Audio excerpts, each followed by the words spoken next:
He should have left it there, buried in garbage, where monsters belong. That's what the locals would whisper a year later. But back then, all they saw was a lonely cowboy doing a good deed. A man who should have known better. But let me take you back to where it began. And hey, before we dive in, if you love gritty mystery stories with dark twists and unforgettable characters, make sure to hit that subscribe button and tap the bell so you never miss a story here on Animal Story. Now, buckle up. This one's gonna bite. The summer sun had just dipped below the Texas horizon, painting the sky in swirls of red and gold. The kind of sunset that makes a man pause and feel small. Caleb Boone didn't pause. He rolled up to the local dump in his beat-up F-150, the back stacked with scrap wood, rusted fence posts, and a cooler full of beer cans from the night before. He was tall, quiet, in his 40s, and wore a faded Stetson like it was a part of him. Folks around town called him Cowboy Caleb, and they said he'd once served in the military. But no one knew for sure. Caleb didn't talk about the past, didn't talk much at all. That evening, as he tossed garbage bags into the heap, he heard something that didn't fit. A low, guttural whimper, ragged and raw. He turned. At first, it looked like a mound of old clothes tangled in fishing wire. Then it moved. A dog. No, a Pitbull. Big one. Ribs sticking out like broken piano keys, fur matted with oil and blood, eyes milky in the fading light. Its legs were tied tight with wire, mouth taped shut with old duct tape. It twitched when it saw him. Most folks would have backed away. Some might have called animal control. Caleb didn't do either. He grabbed his multi-tool from the truck and walked over real slow. "Easy now," he muttered, more to himself than the dog. "Ain't gonna hurt ya." The dog didn't growl, didn't move, just watched him. There was something in its eyes, not fear, not pain. Recognition, like it had seen him before. Within minutes, the wire was cut, the tape ripped away. The pit bull didn't snap or snarl. It simply stood, shaking, and licked the blood from Caleb's hand as he cleaned the wounds with bottled water. "Guess I'm taking you home," he muttered. He named it Lucky. Over the next few weeks, Lucky grew strong. Too strong, some might say. He doubled in size, muscle layered onto his frame like armor.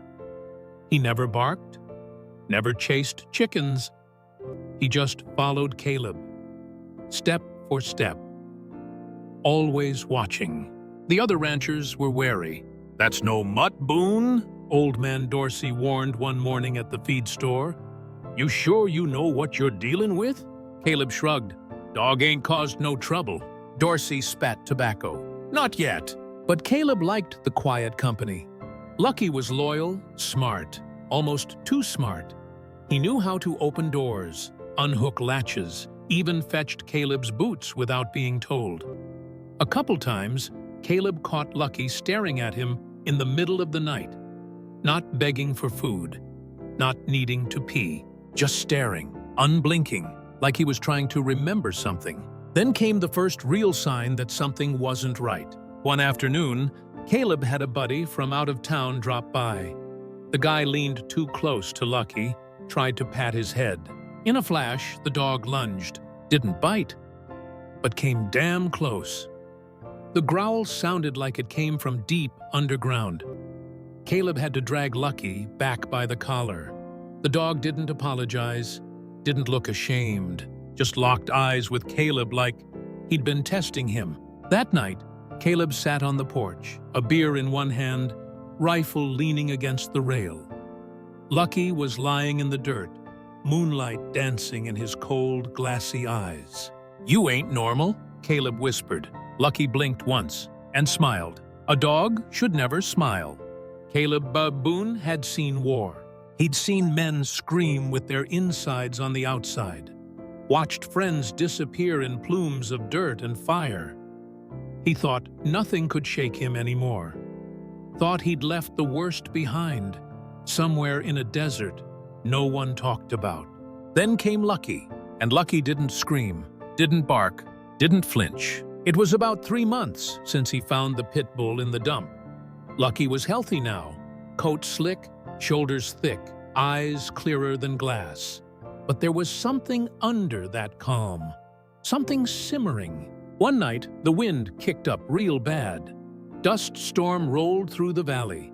Caleb hunkered down in the trailer with a book and a bottle of whiskey.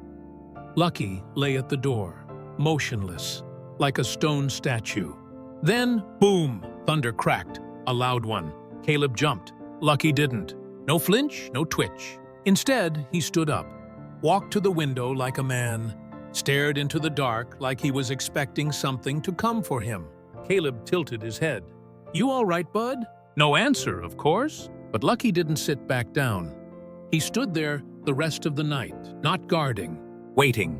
A week later, Caleb took Lucky into town for a checkup.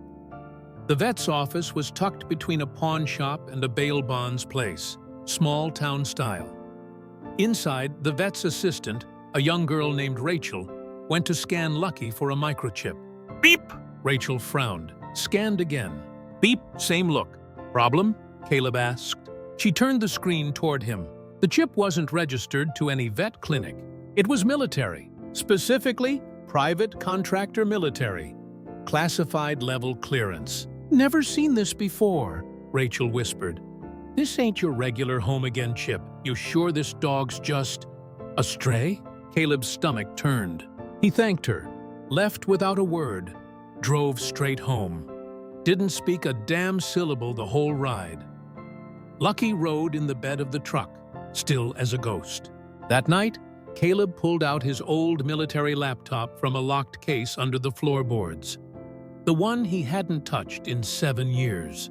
He booted it up, typed in a few bypass codes, and opened a back door into a blacked-out database he wasn't supposed to still have access to. Cerberus Project.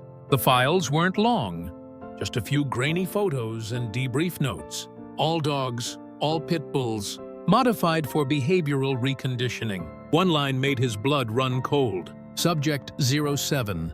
Terminated after lethal aggression toward handlers. Deemed unrecoverable. Disposed. The photo below? Lucky. Same scar under the eye. Same collar brand. Only this time the eyes were hollow, wild. Caleb shut the laptop. His mouth was dry. His hands were shaking. You weren't supposed to make it, he whispered. Outside, Lucky was sitting under the moonlight, staring into the field like a wolf on a hunt. The next morning, the first cow turned up dead. No blood, no tracks, no sound, just lying in the middle of the field. Neck snapped like a twig. Like something strong had gripped it and twisted, clean and fast. Caleb buried the cow without a word. Didn't blame Lucky. Not yet. But that night, he locked the barn and brought his shotgun inside the house. Lucky sat by the fireplace, not moving, not blinking. When Caleb went to bed, he left the door open a crack.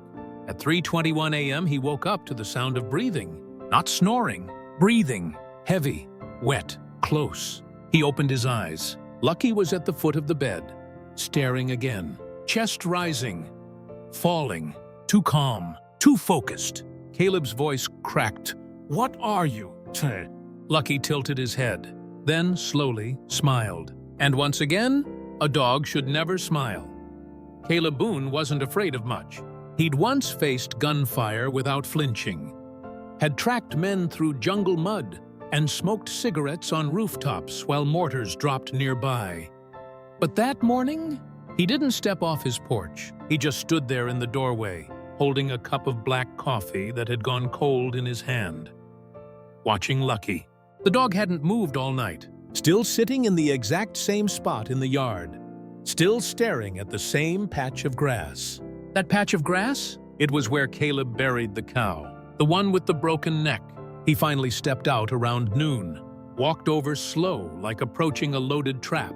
Lucky didn't turn, didn't blink, just sat. Caleb knelt beside him, glanced down at the dirt, and froze. The grave had been dug up, not by him, not with a shovel. The soil was clawed, torn, and scattered, like a wild animal had ripped it open during the night.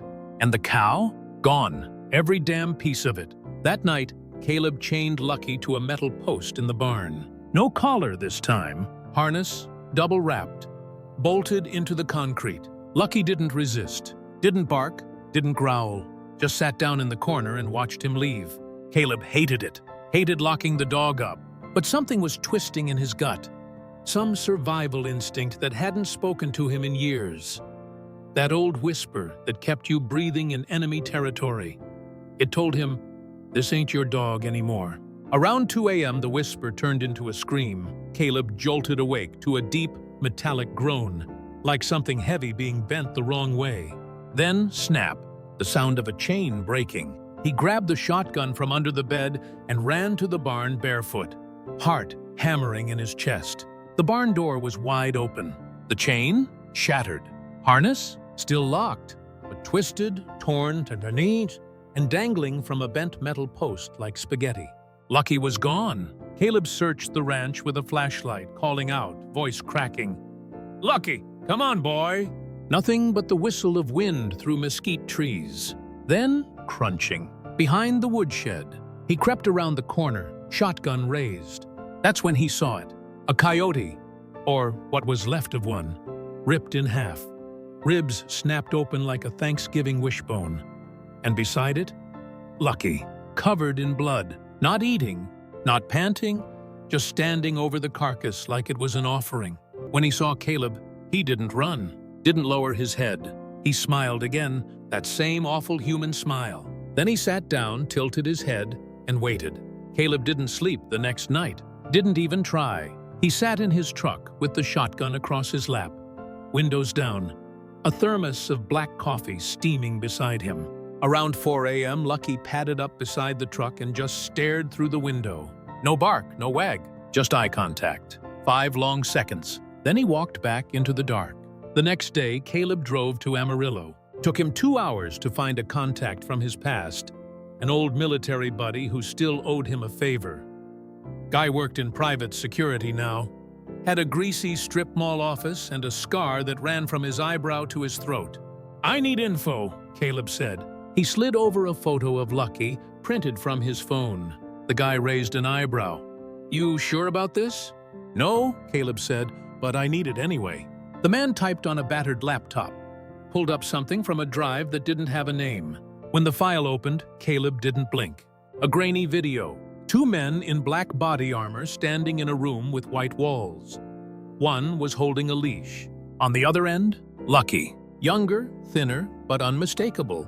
In the video, a third man entered. A test subject. Then the order was given. Engage. What followed wasn't a dog attack. It was an execution. Precise. Targeted. Trained. When the video ended, the buddy leaned back. "That dog's got more confirmed kills than most snipers I know. And if he's still alive, someone's gonna want him back." Caleb stood. Didn't say goodbye. Didn't need to. He knew one thing as he walked out into the Texas sun. He hadn't rescued a stray. He'd adopted a weapon. And now it remembered what it was. Caleb Boone was a lot of things. A fighter. A loner. A man with too many ghosts and too little faith.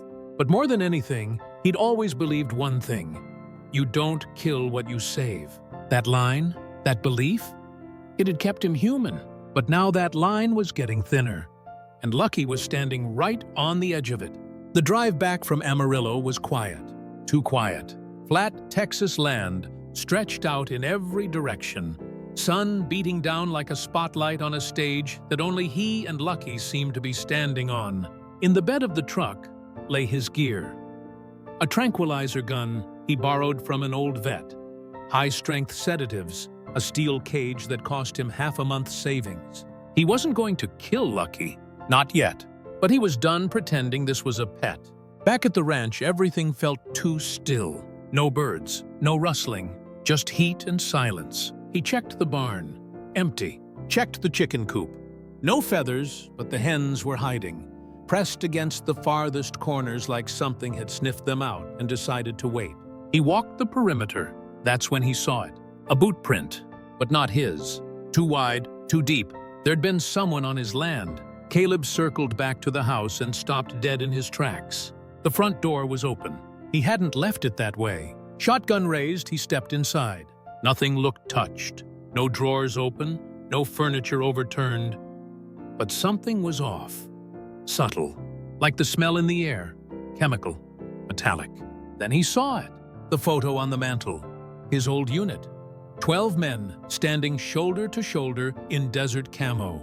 Now it was 9. 3 faces were burned out with cigarette ash, deliberate, slow. He turned around fast, gun up, breath shallow, and there was Lucky, sitting in the doorway, blood on his chest, something in his mouth. Caleb froze. Lucky padded forward and dropped it at his feet. A glove, black, tactical, and torn at the wrist. That night, he didn't sleep. He sat on the porch, shotgun across his lap, watching the yard like it might turn into a battlefield. Because maybe it already had. Lucky was back in the barn, this time behind steel bars. Didn't fight it, didn't bark, just lay there like he was waiting for something to come for him. Or maybe waiting for orders. Caleb called a number he hadn't dialed in years. "Boone?" the voice answered. "Unit 9's down. Cerberus came home." Silence. Then, "Are you requesting disposal?" Caleb looked out toward the barn. Lucky was staring at the moon again. "No," he said slowly. "I'm requesting the truth." The voice sighed. "You think that dog loves you?" "I don't know." "Then let me make it simple. He's not yours. He never was. Cerberus units don't bond. They imprint, like a weapon that recognizes its wielder." Caleb felt the line in his mind shift again. A weapon doesn't cry when it's shot. A weapon doesn't lay beside you when your nightmares won't quit. A weapon doesn't smile, does it? The call ended with a warning. If he's active again, you've got 72 hours before someone comes to clean up. That includes you. Caleb hung up and walked to the barn, stared at Lucky through the bars. "You remember what they did to you?" Lucky blinked once. "You remember who you were?" No answer, just a soft, steady breath. Caleb knelt down. "If they come, I can't stop them. But I won't be the one to pull the trigger. Not if there's still something left in you."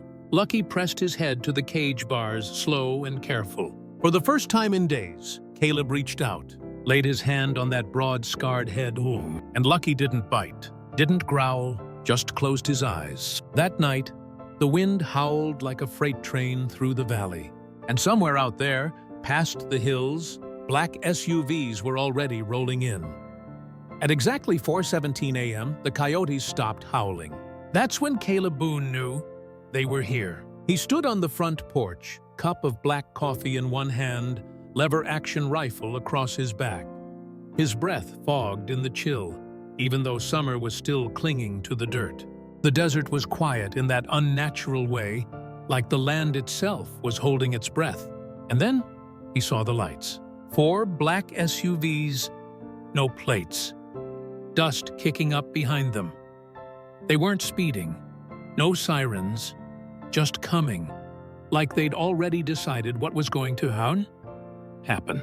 Caleb walked to the barn. Inside, Lucky was pacing for the first time. Not wild, not nervous, alert, like he smelled what was coming before the tires ever touched his land. "They're not here for a visit, boy," Caleb muttered, unlocking the side door. "You remember them?" Lucky stopped pacing, walked to the center of the stall. Sat. Caleb held up the harness. "No leash, not today. You walk beside me, or we both die here." The dog tilted his head. Then, just like that, he stepped forward and let Caleb slip it on. They met the convoy at the edge of the field. 6 men stepped out. No names, no insignias, all in black body armor. One of them, older, wiry, voice like gravel, spoke first. "Cerberus 07, subject retrieval only. We'll be out in 10 minutes. Caleb stood his ground. "He's not going anywhere." The man smiled, cold and easy. "It's not up to you. You're off book, Boone. No authority." Caleb cocked his head. "I got land. I got a rifle. Feels like authority to me." Another stepped forward, gun already drawn. That's when Lucky growled, low, controlled, calculated. The kind of growl that says, "Try me." Things moved fast after that. 2 men flanked right. Caleb yelled, "Lucky, down!"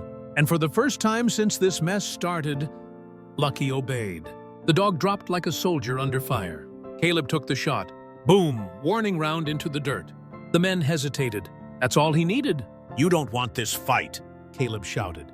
"He's not your asset anymore. He's mine."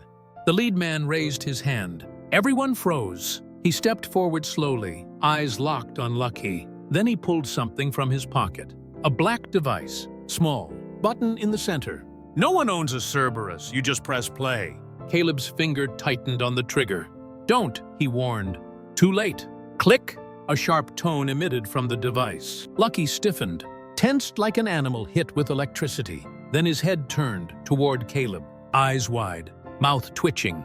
A sound rumbled in his throat. Caleb lowered the gun, whispered, "You don't have to do it." Lucky was trembling now, caught between commands, past and present. Kill and protect, machine and friend. And then he lunged, but not at Caleb. He went for the device, straight at the handler's wrist. Crunch! The man screamed. The remote flew from his hand, crushed in Lucky's jaws like a soda can. Chaos. Men drew weapons. Caleb dove, firing into the air. "Stand down!" But it was too late. They shot. Lucky yelped once, stumbled. Caleb screamed, "No!" It was over in seconds. 4 men down, 2 retreating. Lucky lay in the dirt, blood soaking into the red clay. Caleb ran to him, dropped to his knees. The dog looked up at him, chest rising and falling like waves breaking on rocks. "You held the line," Caleb whispered, hands pressed to the wound.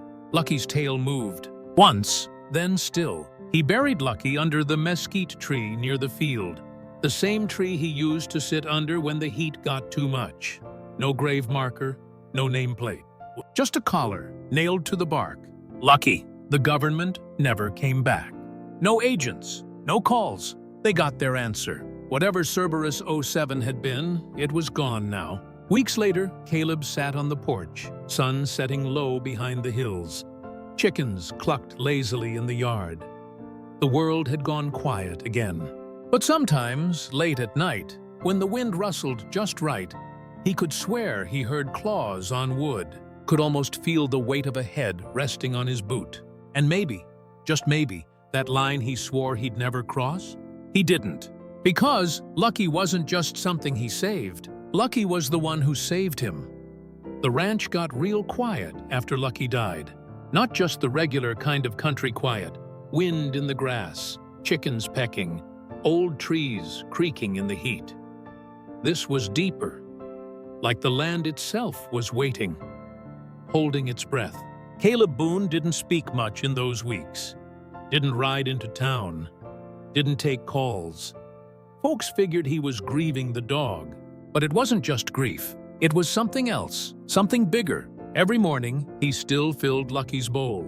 It sat out by the porch, same spot as always. He'd pour the food, set down the water, then go about his chores like it was nothing. But around noon, he'd always glance back. The bowl never emptied. But sometimes, he swore the water rippled, like something unseen had stopped for a drink. A month after the firefight, Caleb got a letter. No return address, no signature, just 6 words handwritten in perfect block letters. Project closed, but not forgotten. Inside the envelope was a photo, a grainy still image from a surveillance camera. Lucky, alive, or maybe another one just like him, standing in the middle of a parking garage in Chicago, staring straight into the lens. Alone, Caleb burned the letter, didn't sleep that night. His boots stayed by the door. Gun loaded, lights off. But nothing came. Not that night, not yet. Weeks turned to months. Caleb started fixing up the ranch. New fencing, fresh paint on the barn. He even rescued a stray cat that had been wandering near the chicken coop. Named her June. She hissed at everyone except him. And strangely enough, she hissed at that same patch of dirt where Lucky had been buried. Every single morning, without fail. One day, a local kid came by to drop off feed. He pointed to the tree near the field. "That where your dog's buried?" Caleb nodded. The kid scratched his neck. "I swear I saw something out here last night. Big, fast. Thought it was a coyote, but bigger."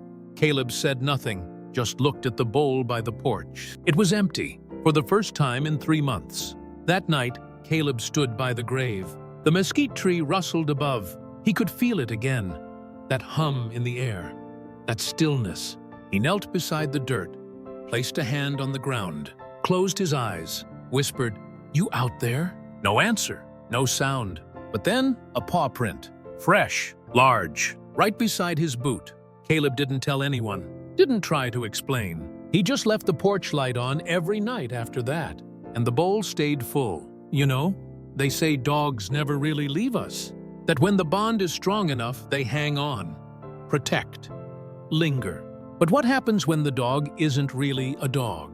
What happens when what you raised wasn't supposed to feel love or loyalty, but somehow learned anyway? What if Lucky wasn't the last? What if Project Cerberus had more than one chapter? And here's where I turn it to you. What would you do if something you saved came back changed? If the thing you loved became the thing the world feared? Would you fight for it or end it? Let me know in the comments. Because maybe the scariest part of this story isn't that Lucky was built to kill. Maybe it's that something inside him chose not to, because of one man's kindness. And maybe, just maybe, that kind of choice, it doesn't stay buried for long.